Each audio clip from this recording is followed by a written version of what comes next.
Ang Pilipinas ngayon. Narito na ang pinakamainit na mga balita na nakalap sa bawat sulok ng bansa. Ihahatid sa bawat Pilipino saan man kayo sa mundo. Ang Pilipinas ngayon. Pakinggan ang bawat kaganapan sa bawat lalawigan. Ito ang Pilipinas ngayon.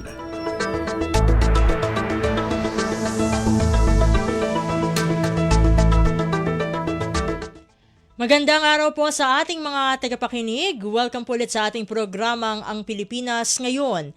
Ito pong muli ang inyong lingkod, Steph Vicente. Samahan niyo po ako sa kabuuan ng ating palatuntunan. Tulad ng dati, mapakikinggan po ang ulat ng ating mga kapatid na himpilan sa probinsya, ang ating mga segmentong balitang negosyo at kalakalan at balitang esports, maging ang ilan sa mga paunahing balita mula dito sa ating bansa. Yan po sa kabuuan ng ating palatuntunan, Ang Pilipinas Ngayon. Mga kaganapan sa Kamaynilaan at mga kalapit na lalawigan dito sa Ang Pilipinas Ngayon. Bago tayo magtungo sa bugso ng ating mga pangunahing balita mula dito sa Pilipinas, ay tayo muna'y kukuha ng updates mula sa ating Department of Agriculture o DA dahil kahapon ay binahagi ng Malacanang na mayroong 90% efficacy rate ng bakuna kontra sa tinatawag na African Swine Fever o ASF. At para magkaroon tayo ng isang malalimang talakayan patungkol sa ating napiling paksa sa araw na ito, ay makakasama natin ang ating Agriculture Undersecretary for Livestock, walang iba kundi si Undersecretary Constante Palabrica. Yusek Palabrica, welcome po sa Ang Pilipinas Ngayon. Si Steph Vicente po ulit ito ng Radyo Pilipinas World Service. Magandang tanghali sa iyo at sa mga nakikinig ng programang ito. Maraming salamat po, Yusek, sa pagsama niyo po sa amin dito sa programa. Unang-una po, Yusek, ano po ang kahulugan nitong 90% efficacy rate ng bakuna kontra ASF sa aktual na kalagayan ng hog industry dito sa Pilipinas? Sa mga unang datos at sunod-sunod na data na nakuha namin na batay sa obserbasyon, na minimum 28 days, no? Napakunahan ay nakatala ng at least 90% na efficacy. Ito ang sinabi ko sa Malacanang kahapon at dahil nakita ko rin nung ako ay nasa pribado pang farm na ganun ka-effective itong bakunang ito. Yusek, no, tanging mga malulusog at ASF negative na mga baboy ang isinailalim dito sa pagbabakuna. Kaya ang amin pong tanong, paano po isinagawa ng DA, no, maging ng Bureau of Animal Industry o BAI ang government supervised vaccination para matiyak na ligtas at ASF negative ang mga binabakunahang baboy? Okay, ang Bureau of Animal Industry ay may sinusundang polisiya patungkol sa bakuna under Admin Circular number 13, amendment ng AC number 08/2024 on the controlled use of ASF vaccine and its supplemental guideline. Bagamat voluntary ang pagsali sa programa sa pagbabakuna, mayroong kailangan sundin na science-based procedure and requirement ng mga farmers natin upang maging eligible na mabakunahan ng kanilang mga baboy. Uulitin ko, ito ay nasa farmer kung gusto nilang pabakunahan, pero kailangan sumunod sila sa ating patakaran. At kung ating pong matatandaan ay itong mga tinatawag na AVAC, live vaccines, ang ginamit sa halos kalahating milyong mga baboy. Ano po ba, no, kung para lang po sa kaalaman ng ating mga taga-subaybay, ano po ba itong AVAC Live vaccine at bakit ito ang napiling gamitin ng DA sa vaccination rollout laban dito sa ASF? Ang ABAC ay isang live attenuated vaccine. Ibig sabihin, isang buhay na bakuna na attenuated, pinababa ang bagsik na manufactured at nagmula ito sa bansang Vietnam. Ito lamang ay binabakuna sa mga palakihing baboy. Hindi pwede itong gamitin. Ang approval nito ng monitored release ng FDA ay para sa palakihing baboy laang. Hindi pwede ito sa inahin. Ito ang unang vaccine na nakakompleto ng mga requirements na kinailangan o sinabi ng FDA para magkaroon sila ng Certificate of Product Registration. Monitored release ito. Sa kasalukuyan, ito lamang ang ASF vaccine na merong CPR monitored release mula sa FDA. At syempre meron pa rin mga lugar na mayroon po nga naitalang mga aktibong ASF cases. Sapat na po ba ang pagbabakuna ng nasa halos kalahating milyong hogs para masabing kontrolado po ang ASF, lalo na't may 31 na barangays pa po pala ang may aktibong kaso? Ang 500,000 doses kasi yung kinuha ng ating gobyerno. As of September 25, 2025, the Philippines has 9.11 million heads, and the definite number of heads to be vaccinated to achieve herd immunity. Kailangan merong malaking porsyento ang mabakunahan para magkaroon ng herd immunity. Para bang naalala nyo yung COVID, di ba? Naririnig nyo yung herd immunity or dapat ma-achieve na mabakunahan ng COVID na mga mahigit 50% para magkaroon ng immunity. So far, yung mga participating farms ay may favorable result, no? At actually, itong mga malalaking farm na to are expanding now their piggeries at humingi na ng allocation sa Bureau of Animal Industry upang laki ang kanilang farm, makahabol sila sa expansion dahil nakita nila na epektibo itong kanilang paggamit ng bakuna. At meron po palang mga lugar kung saan unang ipinatupad itong bakunahan para sa mga baboy po tulad ng Batangas, Bulacan at Pampanga. Paano po pinili itong mga lalawigan na ito bilang bahagi po ng vaccination program kontra sa ASF? Ang Batangas, Bulacan at Pampanga, nandiyan ang karamihan ng baboy dito sa Luzon, ano? At voluntaryo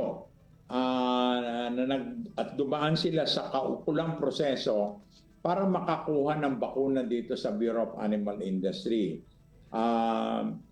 Kailangan magpasa sila ng kaukulang dokumento at dumaan sa monitoring schedule ng DA-BAI. Dahil sa positive effect ng bakuna, ay dumami dito sa tatlong probinsyang ito na kumuha ng bakuna rito. Dati nasa red zone pa sila. Ngayon ay nag-improve na yung zoning nila from red to pink at pagka maayos magiging yellow. May zoning color tayo. Ito naman po, Yusek, kabilang sa mga binakunahan ang mga semi-commercial at smallholder farms. Ano naman po ang plano ng DA para sa mga backyard at maliliit na hog raisers na nangangambang tamaan pa rin ng ASF ang kanilang mga alaga? Lahat ito ay bukas, no, sa maliliit na farm kahit na ilang baboy. Kaya kailangan lang mag-apply sila dito sa BAI. And in fact, bawat probinsya na may mga backyard ay ako mismo nagpunta upang hikayatin sila na magpabakuna. At nakita nila ngayon na yung mga malalaki ay nagbabakuna, ngayon ay ang mga backyard ay nahihikayat na ngayon magbakuna. Meron naman po bang timeline ang DA kung kailan palalawakin ang vaccination program sa iba pang rehiyon na may aktibong ASF cases? Kasi currently, 6 na regions po ang kasalukuyang may naitalang kaso ng ASF. Okay, ang kasalukuyang pulisiya sa mga interesadong farm ay dapat napapaloob siya sa mga munisipyo na infected or red zone, no? Kailangan. Or buffer or pink zone.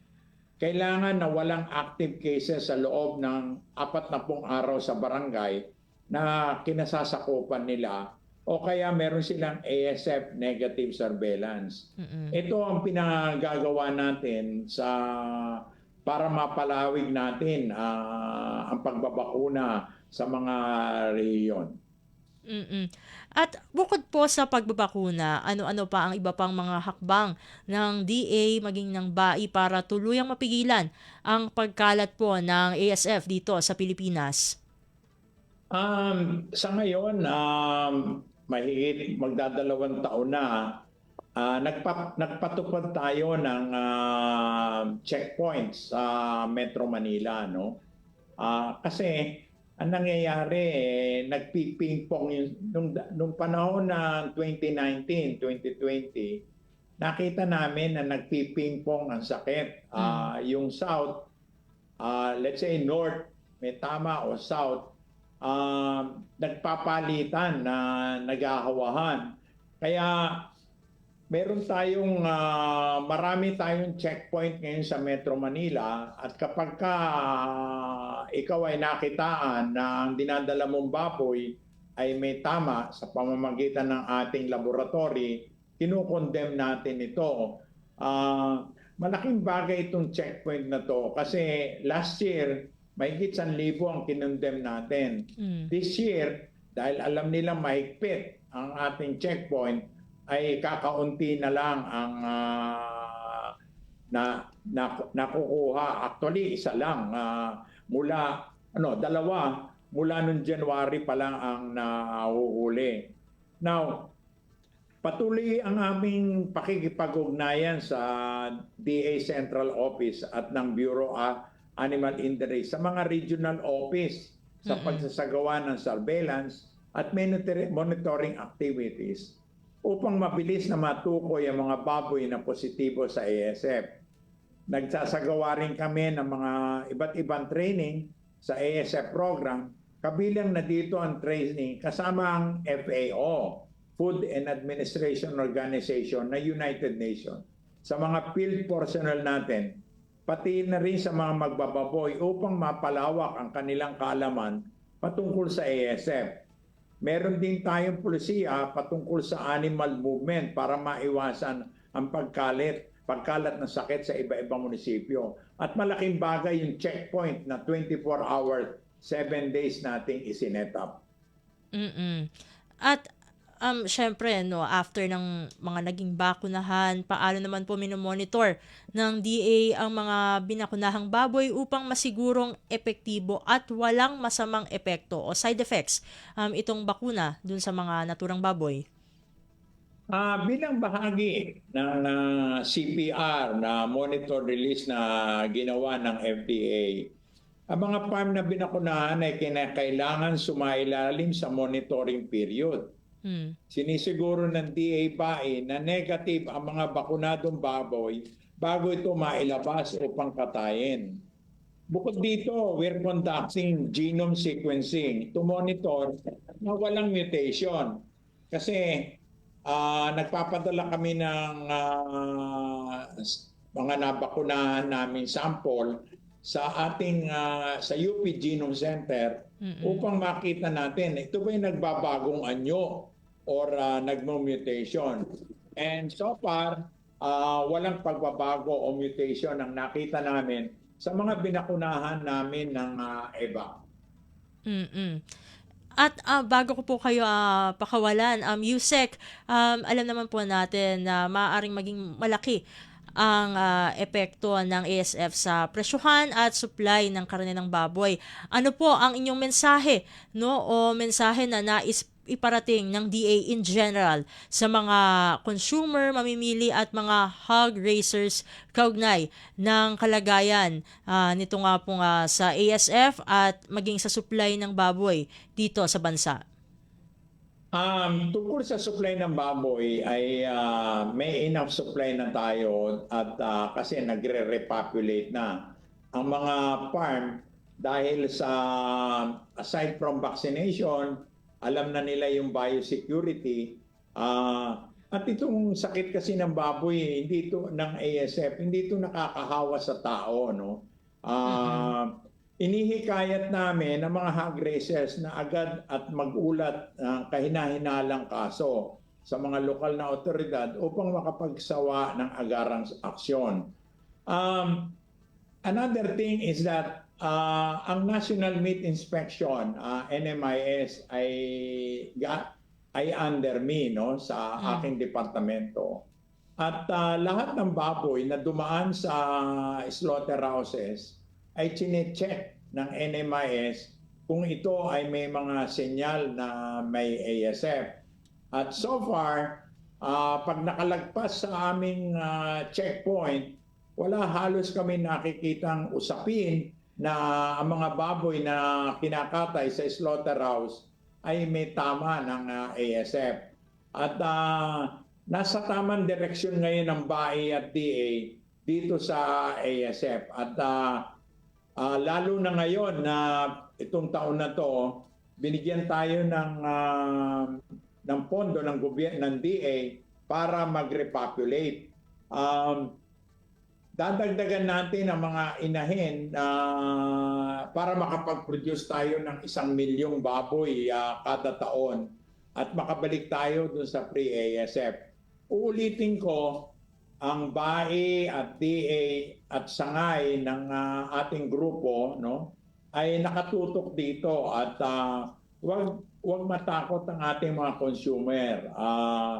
Malinis po ang baboy pagka po dumaan ito sa National Meat Inspection.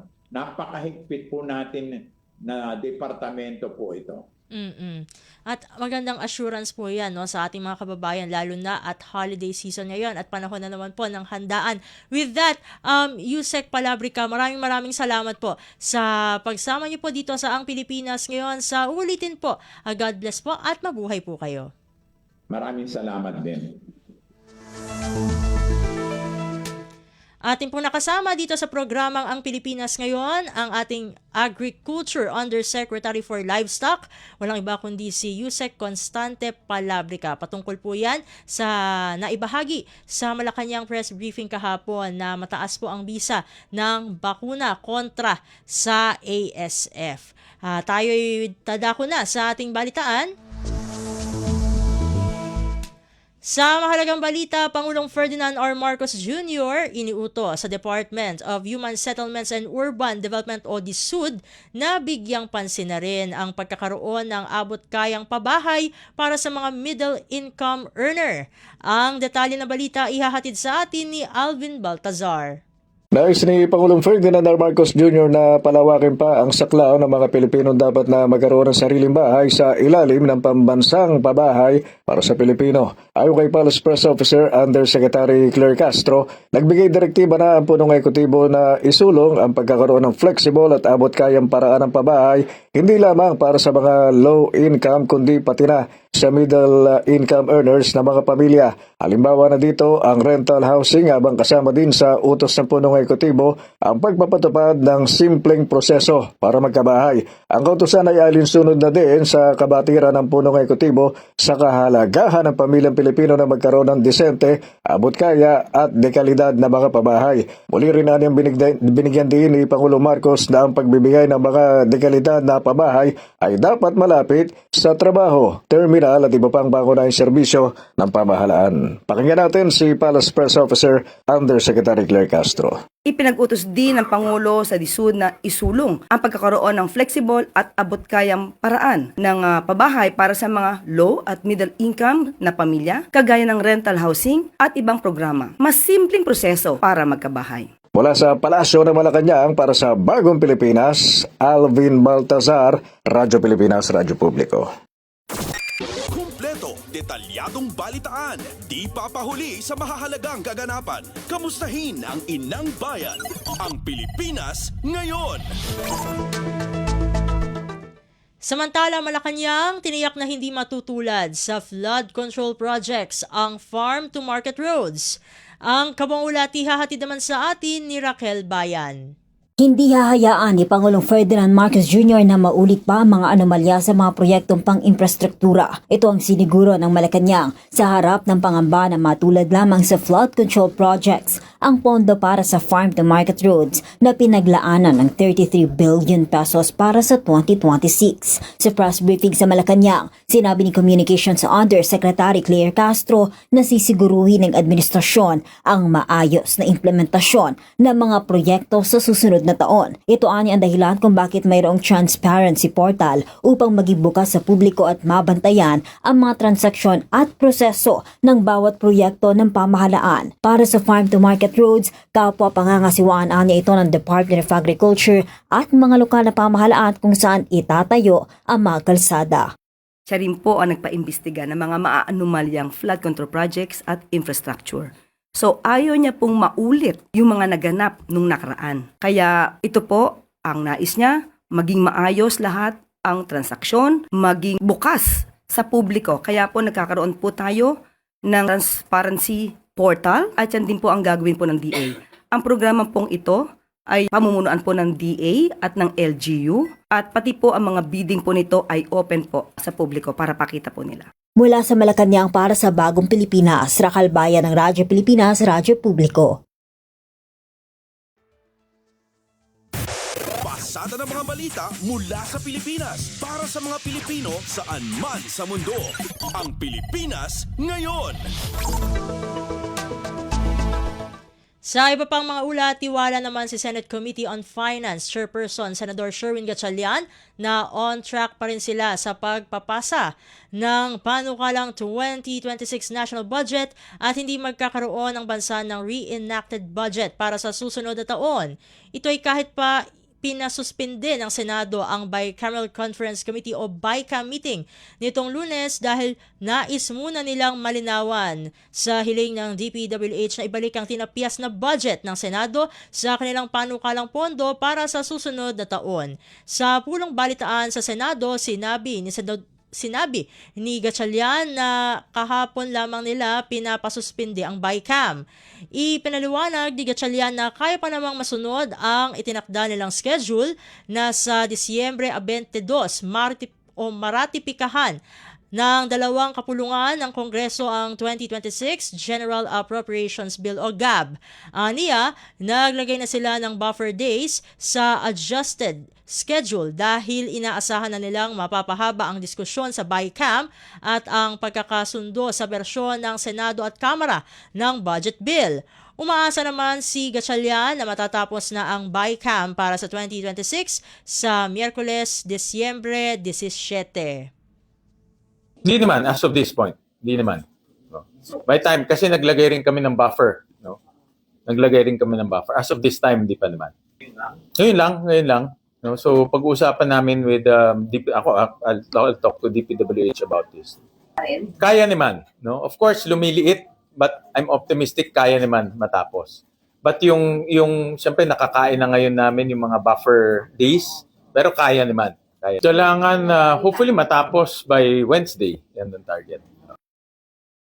Senate Committee on Finance Chairperson Senador Sherwin Gatchalian.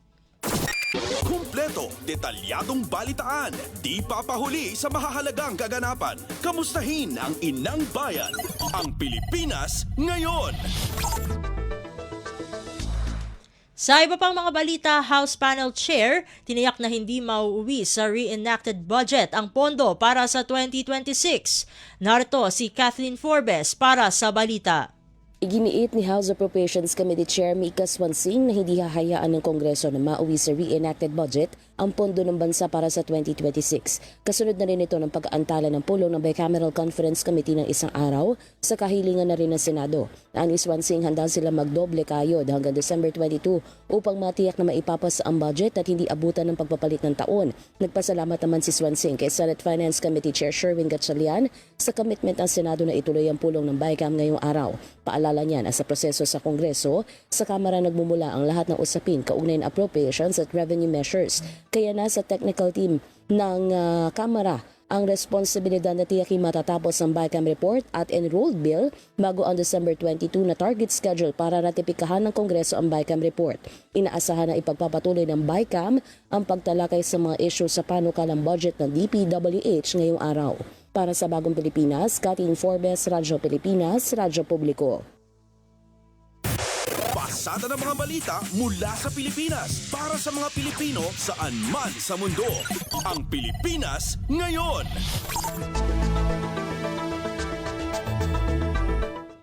Samantala, nagbabala si Senate President Pro Tempore Ping Lacson na posibleng magkaroon ng deadlock sa pagpapasa ng panukalang 2026 national budget kung hindi aaminin ng Department of Public Works and Highways o DPWH na nagkamali sila sa pagkakompute ng kanilang infrastructure projects. Pahayag ito ni Lacson matapos hilingin ni DPWH Secretary Vince Dizon na ibalik sa kanilang ahensya ang pondong tinapyas ng Senado sa bersyon ng Kamara ng 2026 General Appropriations Bill o GAB. Sa panayam sa Senado, iginiit ni Lacson na dapat aminin muna ni Dizon nagkamali sila ng computation na hindi pa aniya nito ginagawa. Sinabi ng senador na posibleng magkaroon ng deadlock sa isyung ito dahil hindi sila papayag na basta ibalik ang natapyas na pondo. Nanindigan naman si Lacson na hindi nagkamali ang Senado sa kanilang computation at pagbabawas ng pondo dahil ibinase lamang nila ito sa mga naging pahayag ni Secretary Dizon sa mga pagdinig. Ayun, kasi very emphatic si Secretary Vince Dizon, di ba? Nabawasan natin ng 25%, ang equivalent 53-54 billion. At tapos ngayon, merong haggling somewhere in between. Sabi ko, hindi po pwede. In the first place, mag-admit muna si Secretary Vince na nagkamali sila ng computation, which he has not done so far. At makiusap siya sa amin na kung pwedeng mag-reconsider kasi nga mali ang computation nila. Alala dyan, mag-dead lang tayo pag ganyan. Hindi kami papaya kasi hindi kami nagkamali. We just took the lead of their, based on their pronouncements. Secretary Vince, the President no less. So we took the cue from them. Sila naman nakakalam ng computation eh. Susan makakatipid sa CNPD, di ba? Yes. O bakit ngayon ipapasa sa amin yung pagkakamali? Kami ba nag-compute noon? Tigan din si Senate Committee on Finance Chairperson Senador Sherwin Gatchalian na hindi silang nagkamali dahil mismo sa DPWH nang galing ang adjustment factors at computation. Dahil dito, sinuspindi muna ng Senado ang BICAM meeting kahapon para maresolba ang issue sa Kamara at sa DPWH. Sinabi ni Gatchalian na sa ngayon ay makipag-ugnayan sila sa DPWH para marinig ang kanilang panig sa issue. Gusto ko lang linawin na yung ginawa naming pagbaba sa budget ng DPWH, particularly yung presyo ng materyales, galing yun sa DPWH mismo. Nagbigay sila sa amin ng mga tawag nila adjustment factors at yung adjustment factors in-apply namin sa lahat ng proyekto na nasa loob ng budget. So ganun yung ginawa natin. Kaya tayo nakatipid ng mga around 45 billion sa mga local projects. Hindi kami nagkamali dahil naggaling ho sa kanila yung computation. In-apply lang ho namin. In fact, makikipag-coordinate ako with DPWH kasi yung kanilang presentation kahapon, I need to understand that. The Senate Committee on Finance Chairperson Senador Sherwin Gatchalian. Pasada ng mga balita mula sa Pilipinas para sa mga Pilipino saan man sa mundo. Ang Pilipinas ngayon. Sa iba pang mga balita, ibinahagi naman ni Senate President Vicente Sotto III na nakatanggap siya ng impormasyon na bumubuo na si Department of Public Works and Highways o DPWH Secretary Vince Dizon ng liham para amining sila ang nagkamali sa computation ng cost reduction sa mga infrastructure projects ng ahensya para sa susunod na taon. Ayon kay Sotto, kung walang pag-amin mula sa DPWH ay magkakaroon ng deadlock sa pagpapasa ng panukalang 2026 national budget.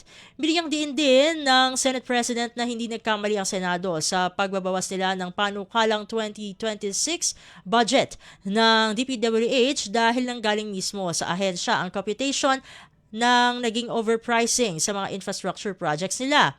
Mga tatandaang mula sa 624.4 billion pesos na budget ng DPWH sa House-approved General Appropriations Bill o GAB ay ginawa na lamang itong 570.4 billion pesos sa Senate version nito. Sa ngayon, hanggat hindi naaayos yung sinasabi namin tungkol sa DPWH na sinabi rin ni Secretary Vince mismo. Siya nag-compute doon sinabi niya I just received the notice that he is drafting a letter admitting to the error. Wala, deadlock. Dahil sinasabi namin, kaya namin binawasan, is because yun ang computation na sinabi nila na across the board tawag dito yung nagiging overpricing, di ba? At maaaring maging kickback. Tinatanggal namin. Di ba? Senate President Vicente Sotto III. Kumpleto, detalyadong balitaan, di papahuli sa mahahalagang kaganapan. Kamustahin ang inang bayan, ang Pilipinas ngayon.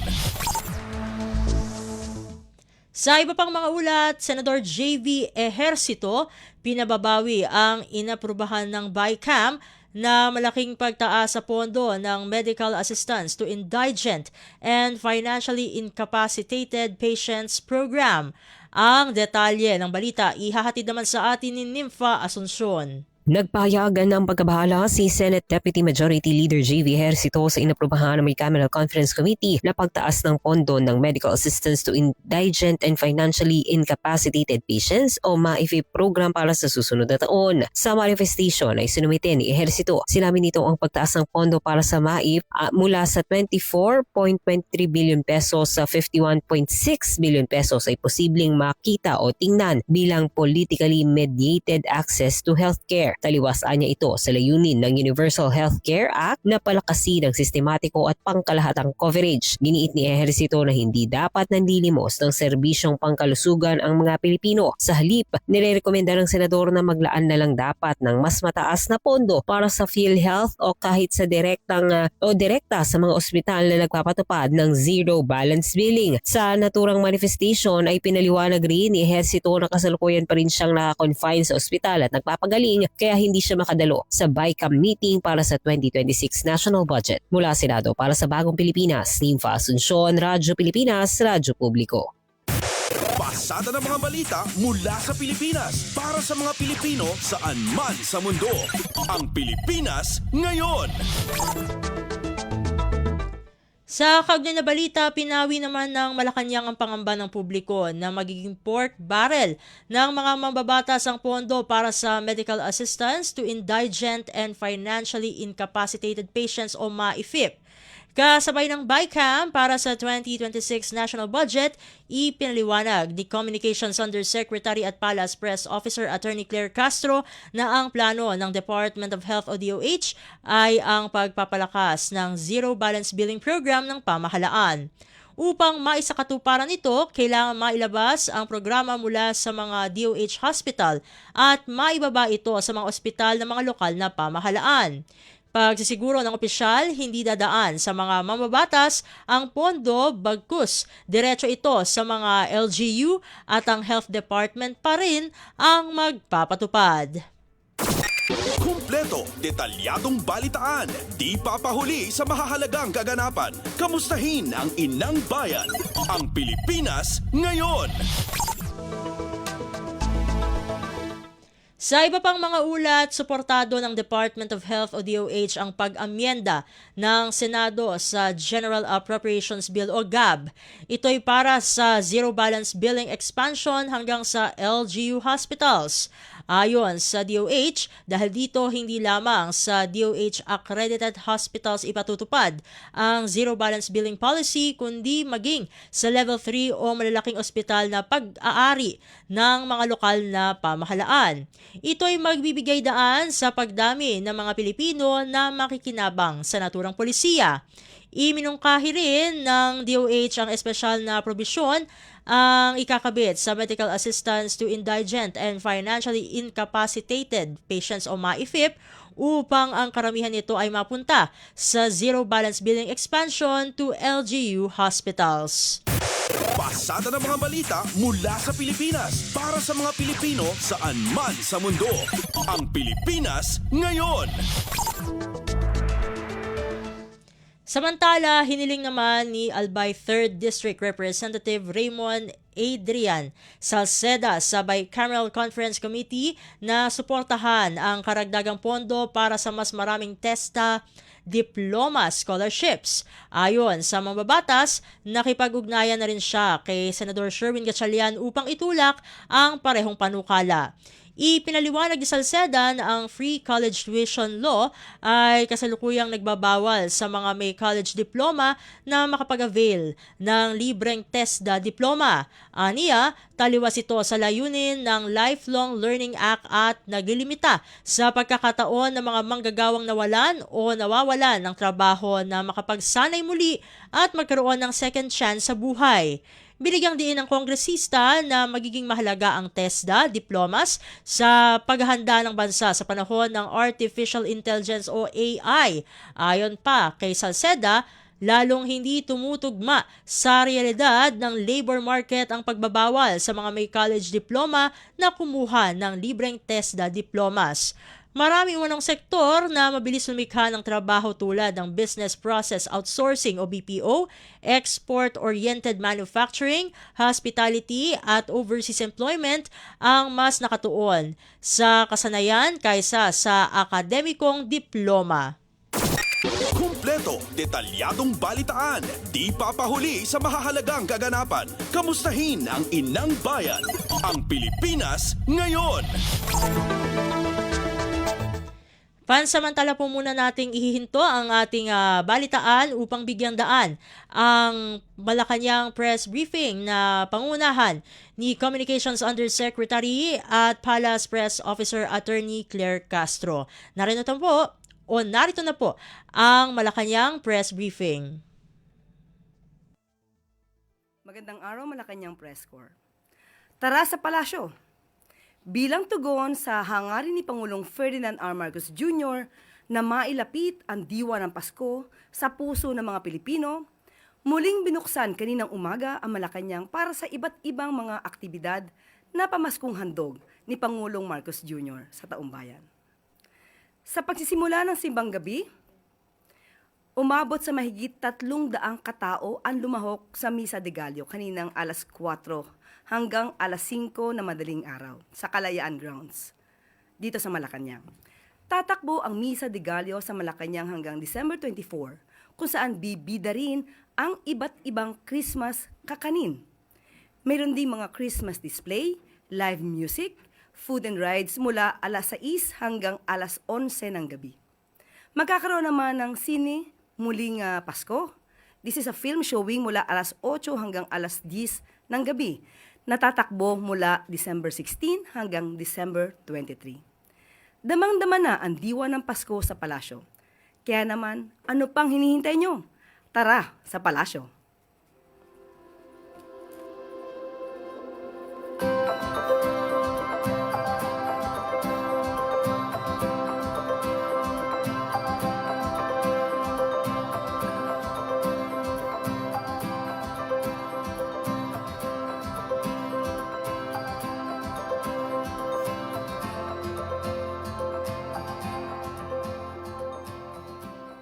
mas mabilis at maayos na serbisyo sa mga paliparan, alay ni Pangulong Marcos Jr. sa sambayanan. Bilang bahagi ng ongoing optimization and rehabilitation efforts sa NAIA, formal nang binuksan ngayong araw ang mga bagong e-gates na naglalayong gawing mas mabilis at maginhawa ang immigration process sa NAIA Terminal 3.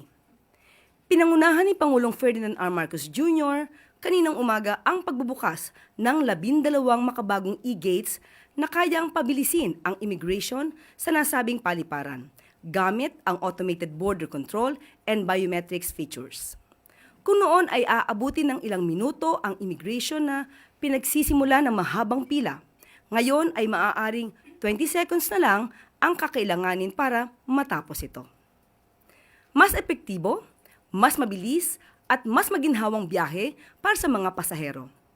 Kabilang dito sa mga improvements ang NAIA Terminal 3 ang All-Filipino Food Hall na may 15 homegrown brands at Mezzanine Food Hall na may 17 stand-alone restaurants and cafes.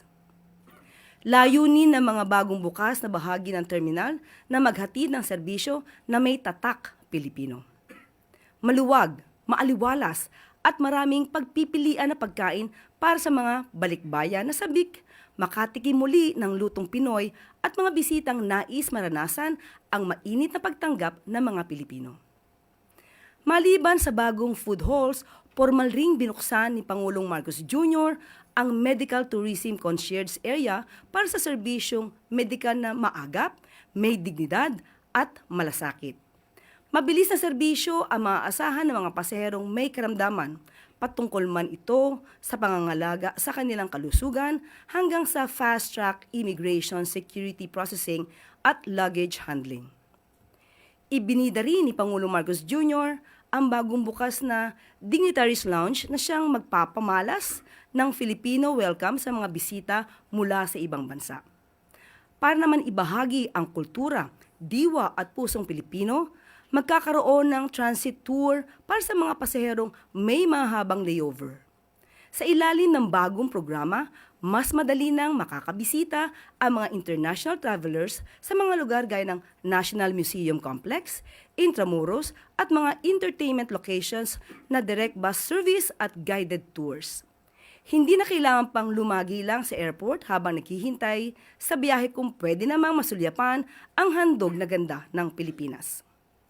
Ang lahat ng ito ay alay ng Pangulo sa mga pasahero, Pilipino man o banyaga, dahil buo ang kanyang paniniwala na dapat ipagmalaki ang ating bansa.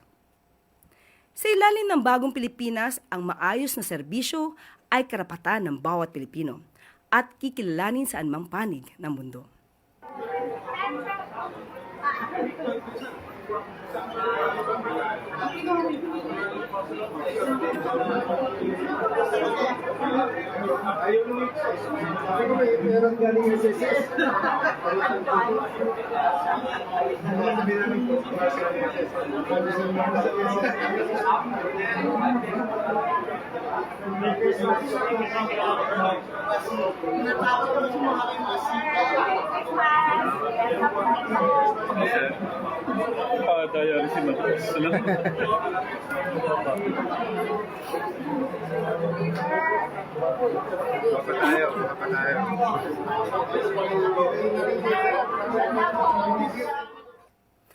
Pamasgong salubong sa mga bagong bayaning Pilipino, pinangunahan ni Pangulong Marcos Jr. Bilang pagkilala sa sakripisyo at puso ng ating mga kababayang OFW, pinangunahan kanina ring umaga ni Pangulong Ferdinand R. Marcos Jr. ang pagsalubong sa mga bagong bayani ngayong panahon ng Kapaskuhan. Kasama si Unang Ginang Lisa Araneta Marcos, DMW Secretary Hans Leo Kakdak at OWA Administrator Patricia Kaunan, kinumusta ng Pangulo ang mga balikbayang OFW na sabik makita ang kanilang mga pamilya. Kabilang sa mga nakausap ni Pangulong Marcos Jr. si Rodora Alcaraz Tonyakaw, ang OFW na nagpamalas ng kabayanihan nang iligtas nito ang sanggol na kanyang inaalagaan mula sa sunog sa Taipo Apartment Complex sa Hong Kong noong November 26. Sinuong ni Rodora ang peligro, di alintana ang init at mga sunog sa katawan, mailayo lang sa kapahamakan ang kanyang alagang bata. Labis ang paghanga ng Pangulo sa kabayanihan at malasakit na ipinamalas ni Rodora at ibang OFW na gaya niya. Dahil dito ay ipinag-utos ng Pangulo sa mga ahensya na gawin ang lahat ng kanilang makakaya upang pagandahin palalo ang mga serbisyo sa mga OFW at ilapit ito sa mga lubos na nangangailangan ng mga suporta. Sa tulong ng DMW at OWA, nakapagpagaling na si Rodora, nakapagbukas ng account para sa mga financial assistance na kanya matatanggap at marami pang tulong ang ibibigay sa kanyang kabayanihan. Para naman siguruhin na masaya ang Pasko ng mga pamilya ng ating mga ulirang OFW, ipinag-utos ni Pangulong Marcos Jr. sa Bureau of Customs na pabilisin ang pagproseso sa 130 abandoned container vans na naglalaman ng palikbayan boxes. Ayon sa Pangulo, karapatan ng OFW at kanilang mga pamilya na pagsaluhan at pakinabangan ang kanilang pinaghirapan. Dagdag pa ng Pangulo, pipilitin ng kagawaran na ma-release ang lahat ng nilalaman ng container vans ngayong Kapaskuhan.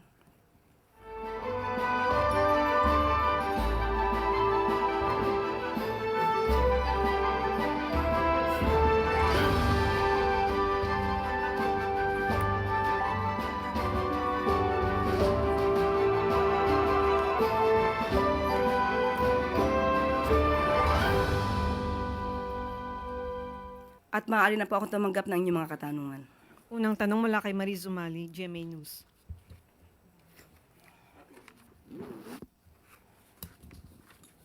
Good afternoon, Undersecretary. Ma'am, Malacanang has been accused by Davao Acting Mayor Sebastian Duterte of ordering or pushing for the premature opening of an unfinished DPWH Coastal Road segment in Davao, despite safety issues. Number one, can the palace please clarify if indeed the president ordered for its premature opening? And USEC, were there also safety assessments or clearances that were obtained prior to the allowing of such premature opening? Napag-alaman po natin sa DPWH at sa Regional Office ng Davao na ang nasabing road, Coastal Road Segment B, ito po ay ang bukana papunta sa bridge, Bukana Bridge.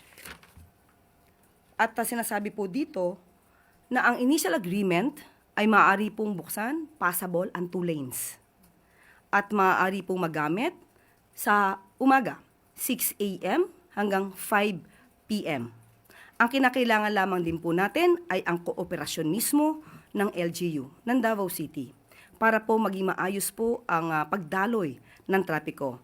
At sinasabi rin po na ang DPWH solar lights installation, ito po ay 2 to 3 days ay matatapos na po ang solar lights sa buong stretch at maaari na pong madaanan kahit sa gabi.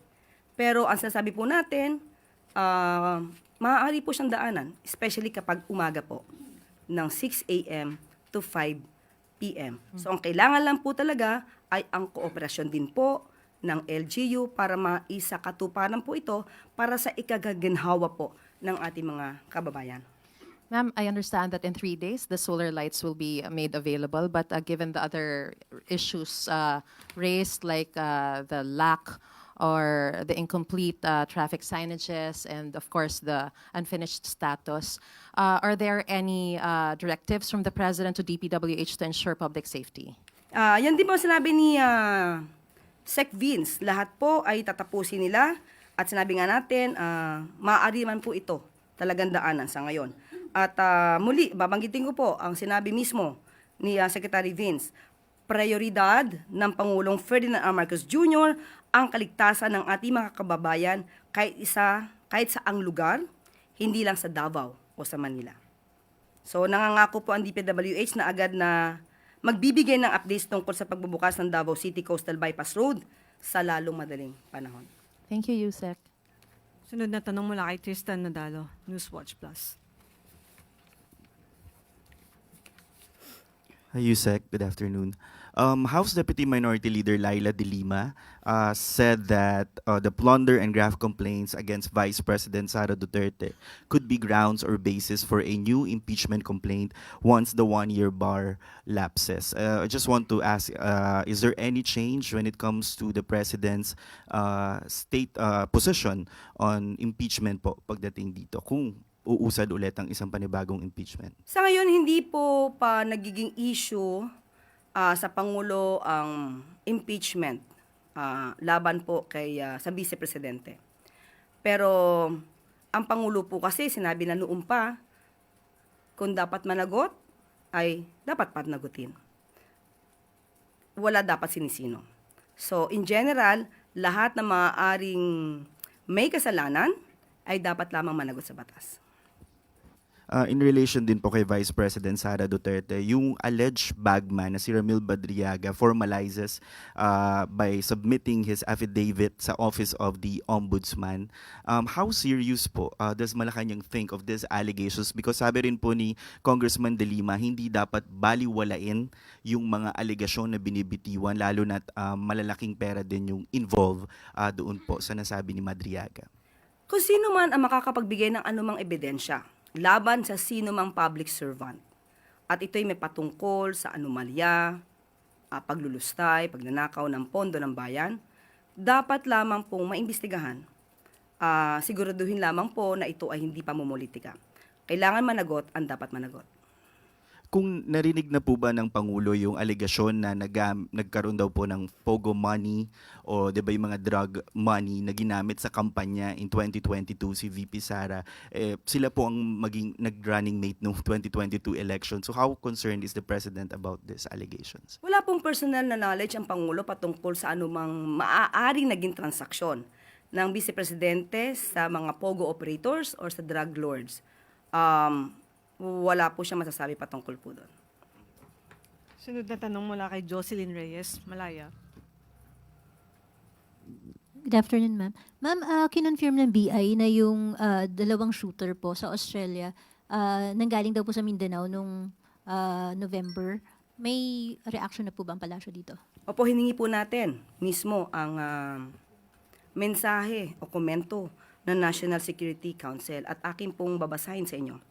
The National Security Council is aware of the reports that the individuals involved in the Bondi Beach shooting in Australia had previously traveled to the Philippines and these are currently under validation. At this time, there is no confirmed information indicating that their visit posed a security threat, and this is not considered a serious or immediate concern. Standard security, immigration, and counterterrorism protocols remain fully active with coordination ongoing with Australian authorities. So yan po ang sinabi ng National Security Council patungkol po dyan. Ma'am, isa lang follow-up. Nakausap na po ba ng Presidente ang Australian officials after ng incident? Tsaka nagkaroon po ba ng sharing ng intel information from Australia since may ganun silang information? I-update ko po kayo kapag meron na po tayong balita patungkol po dyan. Thank you, ma'am. Sunod na tanong mula kay Ace Romero, Philippine Star. Just a follow-up, Yusek. Do we already have information what the shooters did in the Philippines? Wala po. Wala po sa atin ngayon na anumang informasyon. Binavalidate pa po ng NSC. And what passport was used when they arrive here? Itatanong po natin sa Bureau of Immigration. Okay, salamat po. Sa tanong mula kay Tristan Nadala, Newswatch Plus. Yusek, kahapon po pinagpaliban ng Senado yung pag-BICAM sa 2026 budget dahil po sa issue with the DPWH. And hopefully nga ngayon matuloy na po, no? But the House contingent said they are optimistic na hindi pa rin po mauuwi sa reenacted budget. With all these budget concerns, how confident is Malacanang na hindi po mauuwi nga sa isang reenacted budget yung 2026? Alam po ng lahat tayo, pati po ang Kongreso, ayaw po ng Pangulo ng isang reenacted budget. So, sa panahong natitira, alam natin na lahat ng kakayanan ay dapat na gawin para hindi mauwi ang isang budget na bilang reenacted budget. Ayaw po ng Pangulo niyan. Kahit po ang Department of Finance ay nangangamba kung magkakaroon ng reenacted budget dahil marami pong madidelay na proyekto kapag nagkataon. Pa naman po kinausap ng Pangulo yung mga House and Senate leaders na to work together to make sure na walang reenacted? Sa ngayon, wala pa po sa ating binibigay na anumang impormasyon patungkol dyan. Isang tanong mula kay Christian Yusores, DZMM. Good afternoon, Yusek. Would ask lang po kung meron nang napili ang Pangulo na Chief Presidential Legal Counsel, kapalit po ni late Counsel Enrile. Opo, meron tayong i-announce. Mga bagong appointments po. Chief Legal Presidential Counsel, Attorney Ana Liza Logan. Senior Deputy Executive Secretary, Attorney Maria Luwalhati Alu, C. Dorotan Tioseco. Deputy Executive Secretary for General Administration, Attorney Daniel Marie Rieza Kulangin. Deputy Executive Secretary for Financial Affairs, Attorney Joseph Irvin A. Obenza. Deputy Executive Secretary for Legal Affairs, Attorney Jess Hermogenes Andres. Undersecretary for Economic Affairs, OES, Attorney Erwin Santa Ana. Assistant Secretary, OES, Attorney Alemar Mosquito. So yan po ang mga bagong appointments na sa atin ay ibinigay. Balik sa Yusek Claire. Maraming salamat. Pag-asa Island Integrated School, energized na. Upang masiguro ang liwanag sa mga paaralang hindi maaabot na enerhiya, namahagi ang Department of Energy sa pangunguna ni Secretary Sharon Garin ng Mobile Energy System para sa Pag-asa Island Integrated School. Kasama nito ang 10 TESDA parol mula sa 10 iba't ibang probinsya sa bansa. Sa administrasyon ni Pangulong Marcos Jr., lahat ng kabataan ay may aasang maliwanag na kinabukasan.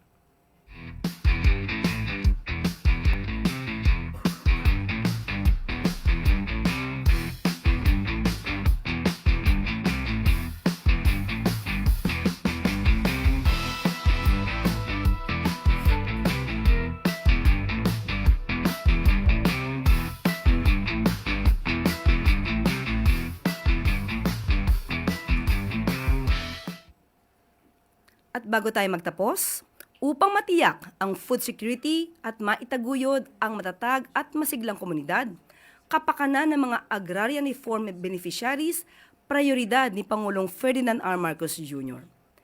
Pinangunahan ni Department of Agrarian Reform Secretary Conrado Estrella, the third ang Christmas Boodle Fight kasama ang agrarian reform beneficiaries mula sa Cagayan, Isabela, Nueva Ecija or rather Nueva Vizcaya at Quirino. Ito ay bilang pagpapakita ng patuloy na suporta ng pamahalaan sa pagpapabuti ng kabuhayan ng mga magsasaka at pagpapatibay ng seguridad sa pagkain sa bansa. Ang mahakbang na ito ng administrasyon ni Pangulong Marcos Jr. ay patunay lamang na patuloy na tutulong ang pamahalaan sa mga magsasaka upang maitaas ang kanilang ani at kita. Ito'y sa pamamagitan ng tuloy-tuloy na suporta kabilang ang pagbibigay ng makinarya at mga kagamitang pansakahan. Bago nito, nauna nang namahagi ang DAR ng 400 million pesos na financial support sa direktang makikinabang sa mga komunidad sa agrarian reform at nagpapataas ng produksyon ng agrikultura.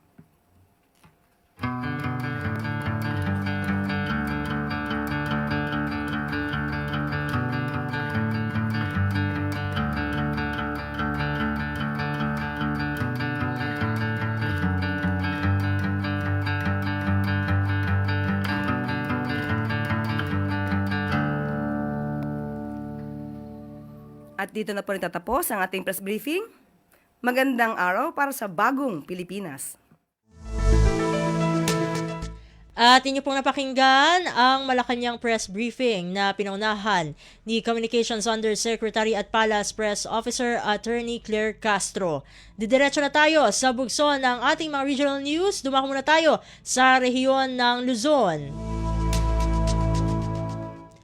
Mga lokal na pamahalaan nararapat na magkaroon ng solid waste management plan para sa proteksyon ng mga nasa mas mababang lugar. Ang kabangulat ihahatid sa atin ni Rani Dorilag mula sa Lawag. Karaman ti Solid Waste Management Plan iti Regional Development Investment Program ti Department of Economy, Planning and Development wenno DepDev Region 1 gabutan na pateg ana urnos ti panakamanihir ti basura iti may sa lokal na gobyerno. Second kini Policy Formulation and Planning Division Officer in Charge Richard Mel Caplis, dahito a plano ket mangipay ti direksyon kadagiti LGUs. Nupay kasta, umabutan iti siya mapula porsyento kadagiti lokal na gobyerno ket naipasadan ti Solid Waste Management Plan iti Regional Development Investment Program para iti sumaruno at dua atawen wenno para iti tawen 2027 ken tawen 2028. Kuna ni Caplis ang mabalin nga addaanen dagiti LGUs iti sanitary landfill wenno addaan ti Memorandum of Agreement iti pribado a sektor wenno iti kabangibang LGU tapno pagibelengan kadagiti residual waste. Inbunanag ni Caplis nga ilunglungalong pa iti DepDev tilinteg a ridge to reef tapno maprotektaran dagiti adda iti nababa a lugar. Mula Radyo Pilipinas Lawag, ito si Rani Dorilag para sa Radyo Pilipinas World Service. Balita mula sa lalawigan sa bawat rehiyon ng ating bayan. Dito sa Ang Pilipinas Ngayon. Inyong napakinggan ang ulat ni Rani Dorilag mula sa Lawag. Puntahan naman natin ang Agoo. Baknotan La Union, kinilalang top crown awardee sa buong bansa at tumanggap pa ng 500,000 pesos na insentibo. Narito si Albert Kawile para sa balita. Nabigbig Baknotan La Union ang may isa kadagiti highest scoring consistent regional outstanding winner in nutrition. Una crown awardees iti Intero Pilipinas bayat iti National Nutrition Awarding Ceremony anaangay sa Gem Manila iti Kalman Disyembre 15. Indauluan ni Mayor Divine Fontanilla ti delegasyon aming abugi iti munisipyo. Binigbig ti National Nutrition Council ti Baknotan. Gapu iti na isang sangay na panangarambin na iti nutrition monitoring and evaluation of local level plan implementation protocol. Gapu iti daytoy kapuan na kanti Baknotan iti 500,000 pesos nga insentibo a personal nga inawat da Mayor Divine Fontanilla, Municipal Nutrition Action Officer John Philip Gabriel, kadwada dagiti sa balipay nga opisyal ti munisipyo. Si papanakel nga inrepresentar ti Baknotan ti Ilocos Region, kalpasan anugunod na ti Green Banner Seal of Compliance iti talo nga agsasaruno atongan manipod 2022 haginggat 2024. Nabigbig pa iti munisipyo kas most outstanding local government unit iti Region 1, gapo iti na isang sangayan na panagregat na iti nutrisyon. Impiksa ni Mayor Divine tinapos ng kapanagyaman na iti Municipal Nutrition Committee kaya amin nakakadwa na iti di mabannog a dedikasyon da iti panangitan dudo ti umno ken umdas a nutrisyon para iti tunggal Baknotenyan. Daytoy a pamadayaw ket pamaneknet iti agtultuloy a panagregat ti lokal a gobyerno amang itan dudo kadagiti programa anay ranta amang pasayat ti iti kalidad ti biag dagiti amin nga umili ti Baknotan. Manipod RP Ago Albert Kawile para sa Radyo Pilipinas World Service. Balita mula sa lalawigan sa bawat rehiyon ng ating bayan. Dito sa Ang Pilipinas Ngayon. Inyong napakinggan ang ulat ni Albert Kawile mula sa Agoo. Dakuin naman natin ang rehiyon ng Kabisayaan. Eastern Samar State University o ESSU kabilang sa pinakamahuhusay na universidad sa mundo sa 2025 UI Green Metric Rankings. Ang detalye ng balita ihahatid sa atin ni Penelope Pomida mula sa Borongan. Nagpapakita hindako nga presensya global stage ang Eastern Samar State University ESU matapos makasulod ha 2025 UI Green Metric World University Rankings nga amon pinakauna nga pagbulighan universidad na sabi nga kompetisyon ginpagawasan opisyal nga resulta didhan Domingo Disyembre 7. Nakasulod ang ESU harango han mga pinakamaupay nga universidad sa Pilipinas pinagyan pag-angkon han ika-26 nga pwesto tikang 89 nga binulig nga universidad sa bugos nga nasod. International nga level nakakuha ini ka 587 nga ranggo tikang hamil 745 nga nangunguna nga universidad tikang 105 nga mga nasod. Usan pinakadako nga hingpit nga kadaugan han universidad amon pagkabot han ikaduha nga pwesto ha bugos nga nasod ha kategorya nga setting and infrastructure nga nagpapakitan padayon nga pag-uswag han ESU ha infrastructure infrastruktura ngan kapaligiran han naglabay nga mga tuig. Ang UI Green Metric World University Rankings nagtutuyo nga suklod ang kahimtang ngan mga polisiya han mga universidad may kalabutan ha sustainability. Upod ang pagbaton ha climate change, malimpyong enerhiya, water conservation, water recycling, green transportation ngan edukasyon ngan research may tungod ang sustainability. Tungod hini nga pagkilala, mas napamatudan na liwat ang ESO kumuusa han pinakamaupay ng universidad habugos nga kalibutan usa nga ebidensya han padayon nga panuyan eskwelahan ha kalidad ngan kahusayan. Tikang didiya syudad han Borongan, inihi Penelope Pumida para sa Radyo Pilipinas World Service. Balita mula sa lalawigan sa bawat rehiyon ng ating bayan. Dito sa Ang Pilipinas Ngayon. Inyong napakinggan ang ulat ni Penelope Pumida mula sa Borongan. Puntahan naman natin ang Sogod. Bayan ng Sogod, Southern Leyte, nagkaisa sa pagtatapos ng 18-day campaign to end violence against women o ENDVAW. Ang kawangula tihati naman sa atin ni Gemma Destriza Narit.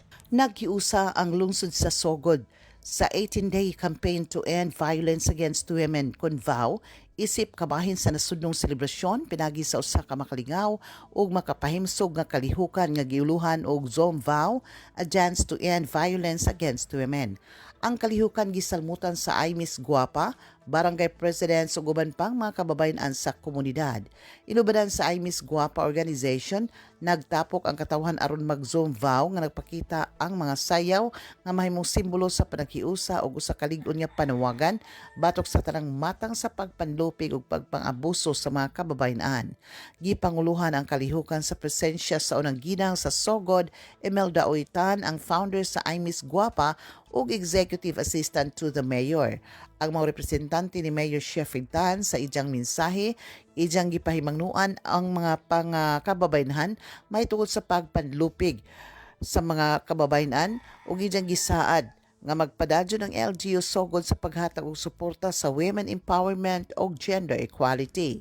Mitambong usab sa nasong kalihukan si Mrs. Francis Grace Navales, Municipal Social Welfare and Development Officer Honorable Krishna Velia o MLGOO Blossom Iscoyos diin nagpahayag usab silang suporta sa panagiusa sa kampanya batok sa violence against women. Balita gikan sa Sogod, Southern Leyte para sa Bagong Pilipinas, Gemma Destriza Narit, Radyo Pilipinas World Service. Balita mula sa lalawigan sa bawat rehiyon ng ating bayan. Dito sa Ang Pilipinas Ngayon. Inyong napakinggan ang ulat ni Gemma Destriza Narit mula sa Sogod. Dadako naman tayo sa rehiyon ng Mindanao, 18-day campaign to end violence against women o ENDVAW ng Cagayan de Oro matagumpay na natapos. Narito si Kokoy Medina para sa balita mula sa Cagayan de Oro. Gitapos sa Cagayan de Oro City Hall Interagency Committee Against Trafficking and Violence Against Women and Their Children or CATCAT-VAWC ang 18 kaadlaw nga campaign to end violence against women and children niadtong Biyernes, Disyembre 12 ni kasamtangang tuig sa SM Downtown Premier ng Dakbayan sa Cagayan de Oro. Aga kampanya gihimo uban ang Regional Interagency Committee Against Trafficking and Violence Against Women and Their Children or CATCAT-VAWC diin gipakita ang nagkadiyang mga aktibidades maingon man ang mga testimonya sa mga kababayan nga nakaligawas sa VAWC. Nagpakita usab og mga talento ang mga barangay VAWDIS workers sa pag-appeal sa sayaw o sa chant contest, poster making contest, diin gipakita ang kahanas o commitment sa mga kagayanon nga palambuon pa ang kahibalo batok sa VAW. Ang mao nga kalihukan kitambungan kini ni City Administrator Attorney Roy Hilario Ragas, diin may representar ni Mayor Orlando Clarix Oy uban ang mga membro sa CATCAT-VAWC, RIATCAT-VAWC o mga representante sa nagdiyang barangay o organisasyon ning Dakbayan sa Cagayan de Oro. Gikan din sa Dakbayan sa Cagayan de Oro, Kokoy Medina para sa Radyo Pilipinas World Service. Balita mula sa lalawigan sa bawat rehiyon ng ating bayan. Dito sa Ang Pilipinas Ngayon. Inyong napakinggan ang ulat ni Kokoy Medina mula sa Cagayan de Oro. Puntahan naman natin ang Zamboanga, Barangay Manikahan sa Zamboanga City, itinanghal na kampyon sa Christmas Village Competition sa lungsod. Ang kawang ulat ihahatid naman sa atin ni Justin Bulanon. Yalsale kampiyon al Barangay Manikaan ng Christmas Village Competition na siyudad de Zamboanga este tiempo de Pascua de este año. Aparte del plaque of recognition niya dali a City Tourism Office na mencionado barangay, y recibe también al Barangay Manikaan 200,000 de peso premio estaba ng gobyerno lokal. El otro campeón también na mencionado kompetisyon el Barangay Kabaluay kaya sale na second place, Barangay Dulian Upper Bungyan na third place, Barangay Patalo na fourth place, y Barangay San Roque na fifth place. El Christmas Village Competition takundusi el gobyerno lokal kada anyo ay parte del Festival de Navidad 2025. Este año, 21 barangay ya entra na mencionado kompetisyon y el maganuhay ganaya recibe consolation prizes na alcanzan 50,000 de peso kada uno. Desde la Ciudad de Zamboanga, esta si Justin Bulanon para na Radyo Pilipinas World Service. Balita mula sa lalawigan sa bawat rehiyon ng ating bayan. Dito sa Ang Pilipinas Ngayon. Inyong napakinggan ang ulat ni Justin Bulanon mula sa Zamboanga. Dito na po nagtatapos ang bugso ng ating regional news. Dadakuin na po natin ang ating segmentong Balitang Negosyo at Kalakalan. Hinikayat ni Finance Secretary Frederick Go ang mga miyembro ng Economic Development Committee o EDCOM na pagtibayin ang mga nakamit noong 2025 at palakasin ang ugnayan ng mga ahensya ng pamahalaan upang epektibong mapamahalaan ang inflation at higit pang mahikayat ang pamumuhunan sa bansa. Sa huling pulong ng EDCOM ngayong taon, tinalakay ng komite ang mga nagawa ng iba't ibang ahensya upang mapanatiling matatag ang ekonomiya ng bansa. Kabilang sa mga inisyatibang ito ang Executive Order No. 105 na naglalayong pababain ang food inflation sa pamagitan ng pagpapalakas ng Rice Tariff Mechanism. Tinalakay din ang reallocation ng fuel subsidy program sa ilalim ng 2026 General Appropriations Act upang masuportahan ang social sector initiatives, lalo na para sa mga sektor na lubhang apektado ng pagtaas ng presyo ng langis. Kasama rin sa mga pangunahing reforma ang bagong Agri-Agra Law o Republic Act No. 11901 na nag-aata sa mga bangko na ilaan ang itinakdang porsyento ng kanilang loanable funds para sa agricultural at fisheries financing. Bukod dito, isinulong din ngayong taon ang pagpapahusay ng infrastruktura, digitalization at sektor ng telecommunications upang mapalakas ang productivity at competitiveness ng ekonomiya. Nanawagan din si Secretary Go sa EDCOM na manatiling maagap sa pagtugon sa mga hamon, partikular sa usapin ng food security, presyo ng pagkain at social protection.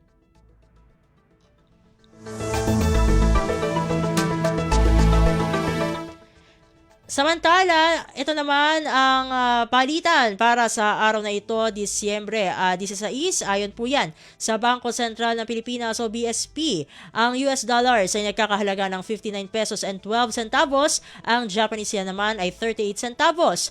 Ang Singaporean dollar naman ay katumbas ng 45 pesos and 85 centavos. Ang Korean won naman ay 4 centavos. Ang Chinese yuan naman ay katumbas ng 8 pesos and 39 centavos. Habang ang Hong Kong dollar naman ay 7 pesos and 60 centavos.